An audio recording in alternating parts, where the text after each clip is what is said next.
Inilah kisah Kenshin dan Kaori, seorang pemuda kaya yang menyamar kerja sebagai cleaning service. Versi Kaori TV, episode 276.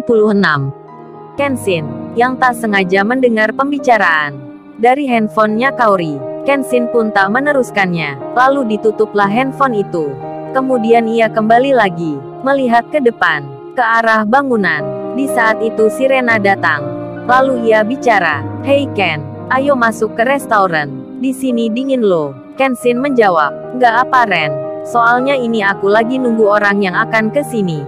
Sirena pun menyahut, "Iya aku mengerti, ditunggu di tempatku situ aja Ken. Kan ada payungnya. Entar juga kelihatan, kalau ada orang yang datang." Mendengar hal yang demikian, Kenshin pun berdiri. Ia menuruti kata Rena, lalu ia pun berjalan ke tempat yang dimaksud. Tak lama kemudian, jauh di tempat yang lain, Kaori, yang sedang ada di kafe, bersama teman-temannya, yang mulai berdatangan satu persatu. Kaori pun ditanya, Kaori nomornya Dewi berapa ya? Kamu punya kontaknya nggak nih?"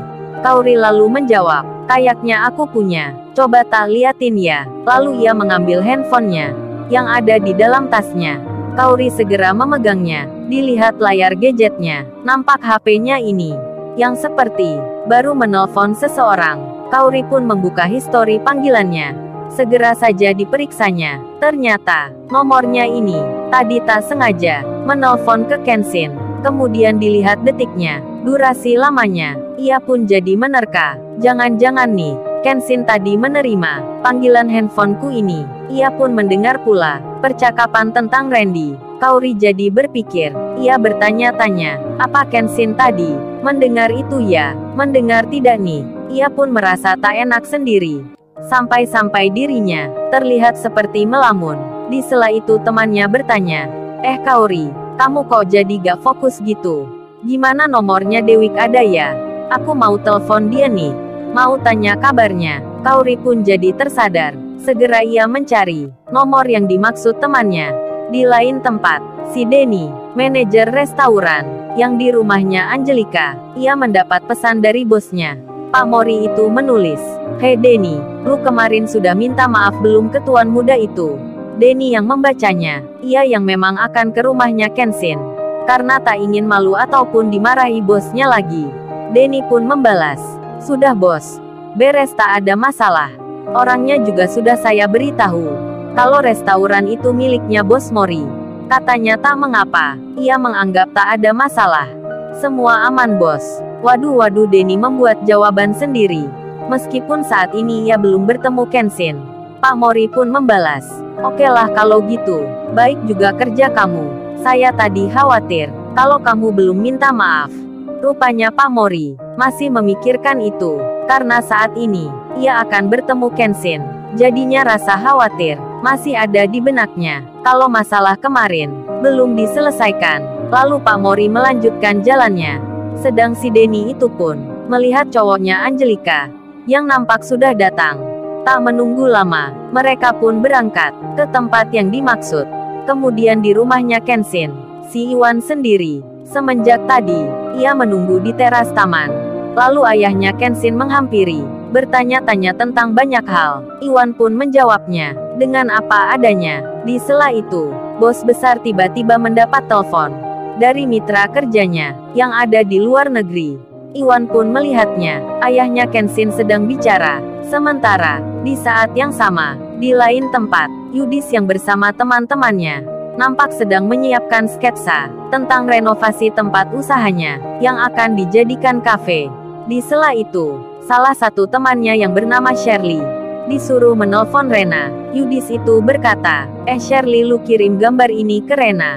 Minta pendapatnya dia, apa sudah bagus belum? Kalau perlu tanyakan juga, jika mau, di ruang depan nanti, aku kasih namanya. Katakan ini dari gua." Yudis cowoknya. Shirley pun menjawab, "Kok nggak kamu telepon langsung aja?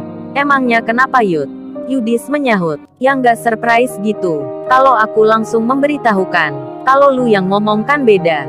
Entar dia tanya-tanya, makin penasaran jadinya, tentu pula makin cinta." Dan Shirley pun tertawa. Ia kemudian menelpon Rena. Beberapa menit pun berlalu. Waktu kini sudah berganti. Dina marketing properti dan dua rekan kerjanya kini tiba terlebih dulu di Jalan Mawar yang dimaksud, di depan bangunan yang dipasarkannya. Saat sampai di tempat itu, mereka tak menjumpai seorang pun yang menunggu. Dina pun saat itu segera menelpon bosnya untuk menanyakan hal ini. Pak Mori yang terjebak kemacetan. Ia pun menjawab, "Hei Dina, kamu tunggu saja di situ. Mungkin orangnya lagi jalan cari makan. Ini mobilku lagi kena macet. Pokoknya lu tunggu aja." Dina pun menyahut, "Oke bos, saya tunggu di sini." Kenshin yang melihat ada orang di depan bangunan yang dijual. Kenshin pun segera menghampiri. Ia akan mendatangi. Berjalanlah ia sendiri, karena si Rena itu kini ada di dalam, sedang membuat makanan untuk para pekerjanya. Kenshin, ia terlihat sudah mendekat. Kemudian Kenshin pun menyapa, "Maaf sebelumnya, apa mbaknya ini marketing properti ini ya?" Dina itu pun melihat seorang lelaki berseragam cleaning service yang tiba-tiba bertanya. Lalu ia pun menjawab, "Iya benar. Masnya ini siapa ya?" Kenshin menyahut, "Ini mbak saya tadi yang telepon, yang menanyakan hal bangunan ini." Di saat melihat dan mendengar itu, dua rekan kerjanya Dina yang berada di sampingnya menjadi sangsi, menjadi ragu, karena yang bertanya ini nampak lelaki biasa dengan pekerjaan yang tak meyakinkan. Lalu mereka bertanya sendiri, "Apa bos Mori ini lagi dikerjain nih?" Begitu pula dengan Dina yang jadi kecewa, katanya ada pembeli yang spesial. "Kok ini cleaning service?" yang ternyata bertanya dengan muka tak suka. Dina itu lalu menjawab, "Iya mas, saya tahu. Masnya tadi yang telepon. Tapi apa masnya beneran ini mau membeli gedung ini?" Kenshin menjawab, "Iya beneran. Saya akan beli tempat ini." Namun jawaban itu tak juga membuat percaya akan Dina dan tim kerjanya. Mereka pun lalu duduk bersama di kursi sembari bicara antar satu dengan lainnya sambil memainkan gadgetnya. Sedang Kenshin sendiri dibiarkan saja berdiri. Ia tak diajak bicara, apalagi dipersilahkan untuk duduk di kursi yang kosong di depan mereka. Kenshin terkesan diabaikan saja karena mereka bertiga ini meragukan sekali akan penampilan Kenshin. Meskipun demikian, mereka menunggu bosnya. Tak lama berselang, setelah waktu berjalan, Pak Mori pun datang. Mobilnya berhenti di pinggir jalan. Para cewek marketing itu segera menghampiri, kemudian bicara, "Selamat malam bos. Ini kami sudah datang, tapi orang yang mau beli belum kami temui." Itu cowok yang berdiri, cuman cleaning service, yang sekedar bertanya saja. Pak Mori pun melihatnya. Lalu, bagaimana kisah selanjutnya? Subscribe channel ini untuk episode berikutnya. Terima kasih.